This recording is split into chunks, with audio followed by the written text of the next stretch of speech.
bitches, every city in my tribe. Look behind. Booty dominate the world, peaches I was right. reading the username. I'll bring this last guy on, and then this is probably my last guest today. All right, sounds good. Well, thanks for having me, by the way. Oh, for sure. Yeah, thanks for coming on. Yeah. How's it going? Hello there. Hi guys, how are you? Good. Hi, Miss Kinsey. Peachy. I'm a friendly, but I have a different point of view on abortion that I would like to kind of hatch in front of very smart people like you guys. Oh, I'm not that smart. No, you guys are. I just want to see if we can, in my life when things don't go right, I try to look and see what frame I'm looking through, and I am a perpetual frame editor. I try to expand my horizons and look through things through different frames. But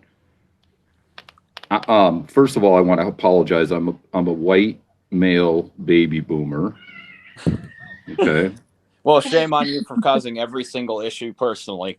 Just kidding. Just kidding. If you look at my TikTok page, you will see a video I make. I live on the beach in California. You'll see a video I make where I say the baby boomers totally effed up this country and give an articulate reason why. So that's where I'm at. Great. And so here's what I would like to do. Let's have a conversation where we have some hypotheticals. So hypothetically, let's say the United States is the only country. Let's forget about everyone else. Okay. A lot of people in that anyway. Yeah. And then maybe one thing we could do is we could say hypothetically, let's not talk about abortion for a second, yet we'll stay wholly focused on abortion. Okay? Okay.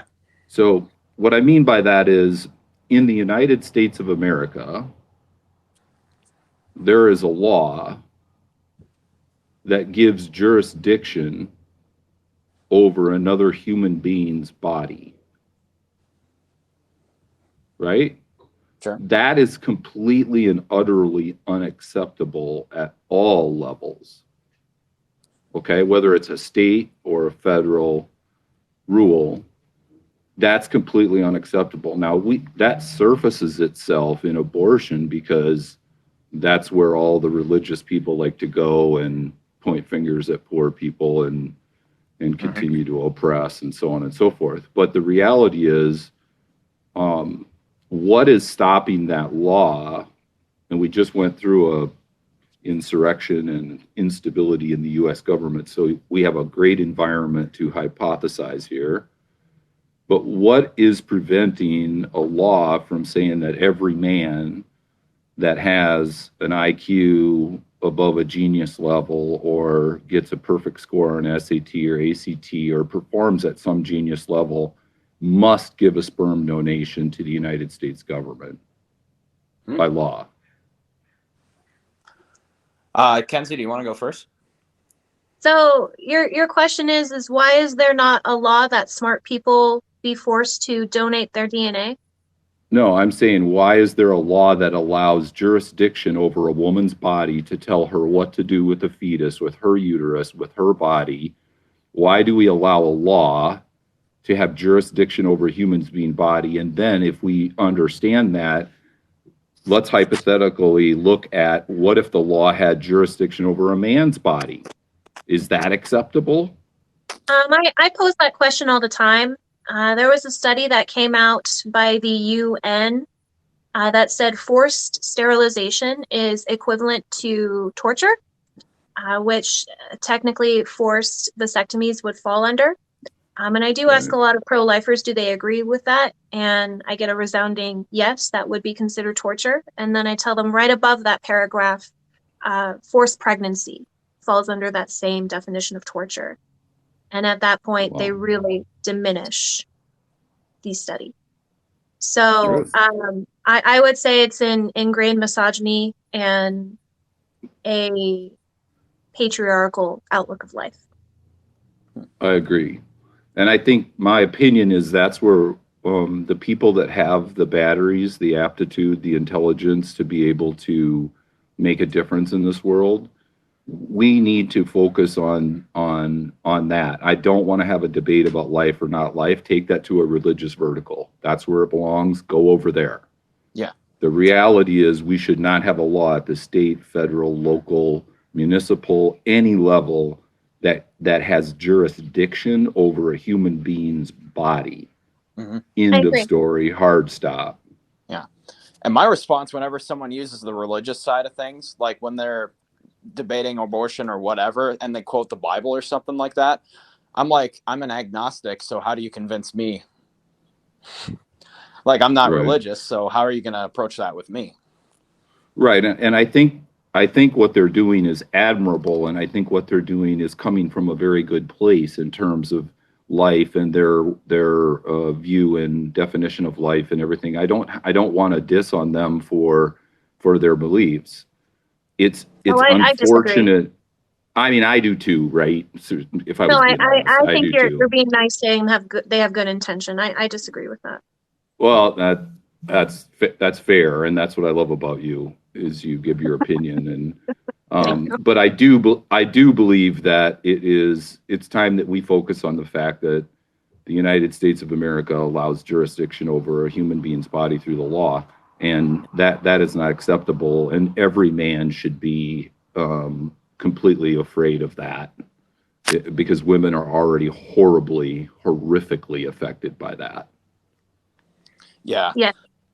And also, to kind of play devil's advocate a little bit, a lot of people who are pro-life, like the main goal for them is to protect the child. So yeah, I can 100% see where their intentions are.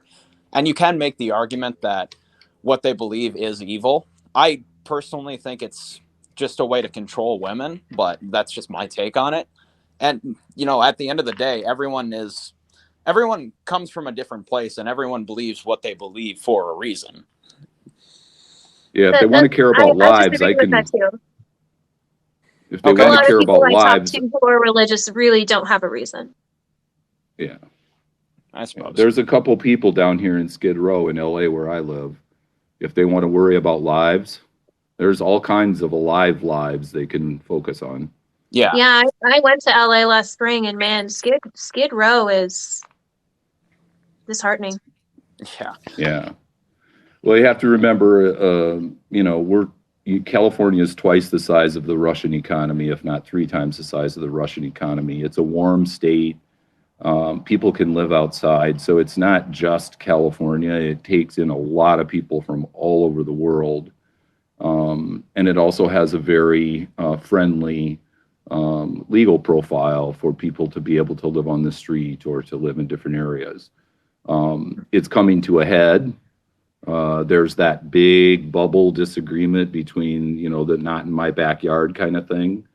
And we'll see where the smart youth take us in this world on that issue, because we, and I'm talking about baby boomers, have effed it all up. Yeah. So I don't want to pretend to know the solution. What I want is a bunch of very intelligent people committing themselves to civil service and solving these problems. Yeah. Yeah, well, I do hope that my generation and Generation Z do get more involved in activism.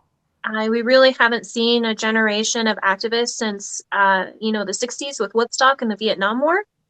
Yeah.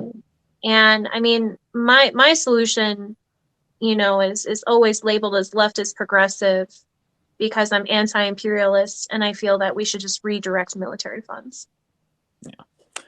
And another thing to kind of touch on, like, you bring up like the baby boomers are the ones who screwed everything up. I don't 100% disagree with that, but it is one thing I do kind of think is super encouraging is when, hearing someone like you say that, you know what, I acknowledge that we grew up in a different time, so we learned different things, and this is not that same world.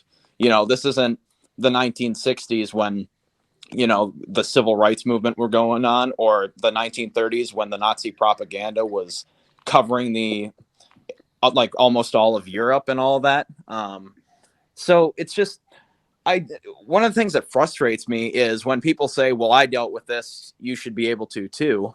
And they don't take into account that the world is different now, especially with the fact that like the cost of living is higher than it's ever been. And not a lot's been done to kind of raise minimum wage or anything like that, which is a whole nother argument, but that's just how I take it. Yeah, and what we did that was deplorable was post World War II. If you want to start and do the demographics on who we helped get homes post World War II, it was all the white people. I'll argue that on another show. The data's there. We made loans affordable for white people.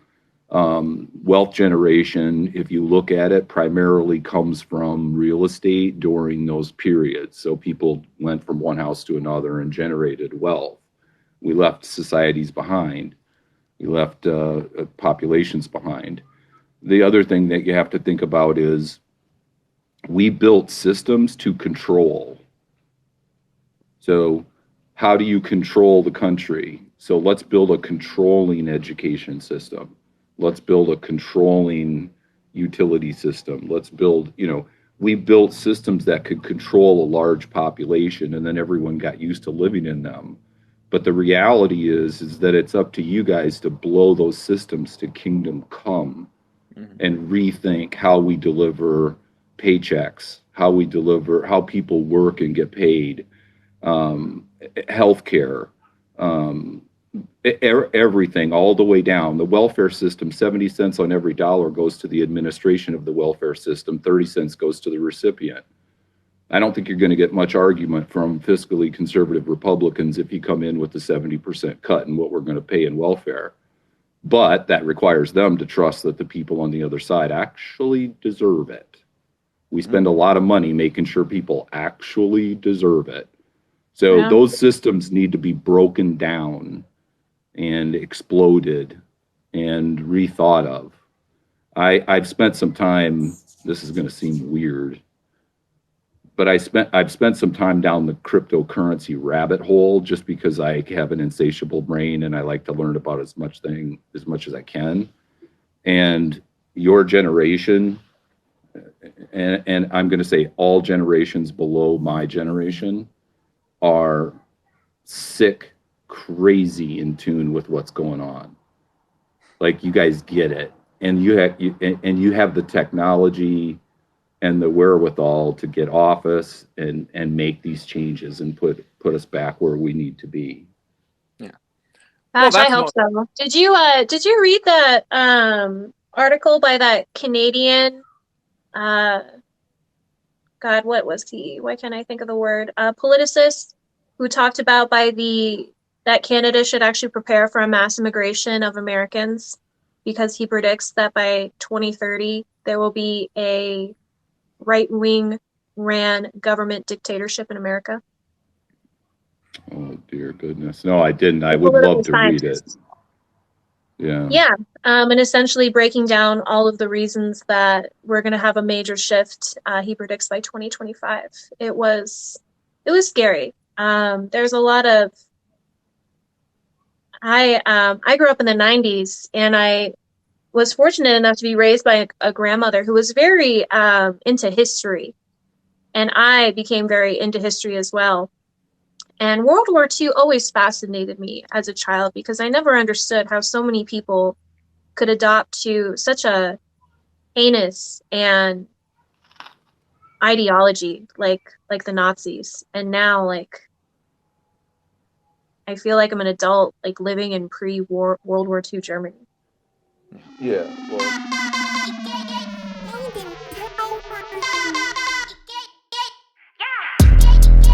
I'm so fucking cute, bitch.